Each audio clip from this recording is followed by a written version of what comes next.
name is Ben Van Klingeren. I'm the Chief Financial Officer here at the North Collier Fire Control and Rescue District. I've been here now last month for 4 years. And a little bit about me. I grew up, born and raised here in Florida my entire life. Not many of us that can say that. But I'm a local. Even in my university days, I've got my master's degree, bachelor's degree from Florida Gulf Coast University. So I'm very happy and proud about that. I have my CPA license, and that kind of is the starting point of my finance career. So I was a public accountant for a number of years. Didn't do taxes, but did auditing for nonprofits and government agencies. And that was my en route to the fire service. We had a number of fire district clients years ago where I worked, and I worked for a number of years at the Lehigh Acres Fire Control and Rescue District. That was my first government experience. From then, after a few years, I was recruited, so to speak, and I worked in nonprofit healthcare.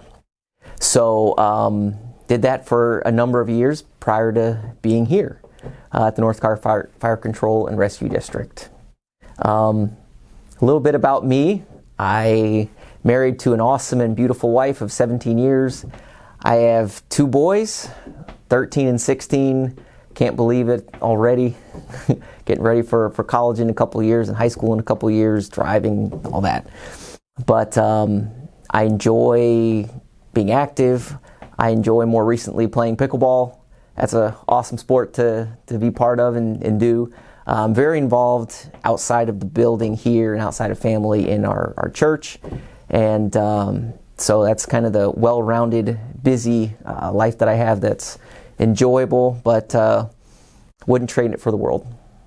What does a chief financial officer do at a fire district? There's a lot of tentacles to that, but you start with the fact that we're a big business. And we have 10 stations. We cover 260 plus square miles. We have 260 something employees. So in Southwest Florida, we'd be considered a medium to bigger size business.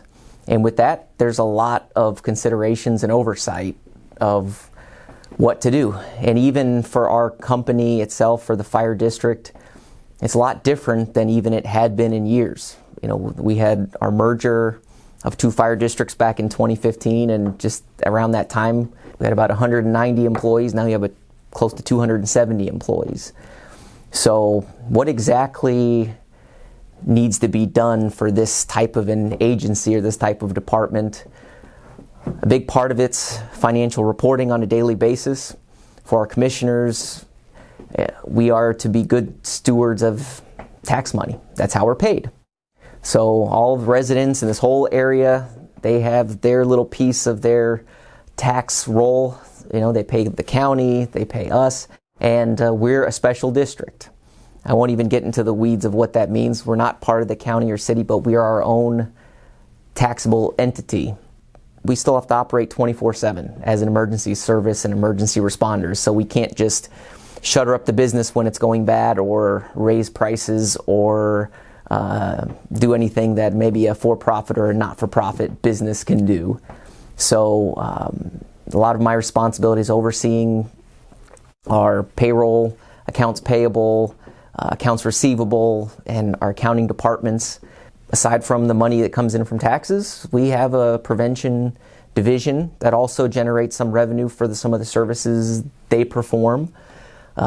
We have growth-related funds called impact fees as the district grows, because there's no shortage of construction. So when you see all the construction in different communities and neighborhoods and commercial, there's an impact to us.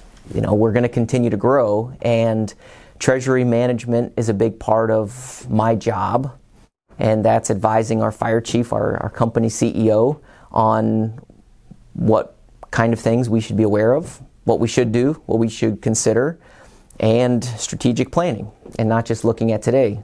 So what's it going to look like in a few years or in a year? So there's a lot of moving parts and a lot of things we have to plan and prepare, and we can't just fly by the seat of our pants. my job is to make sure that we are a strong and viable company for years and years to come and well beyond my time.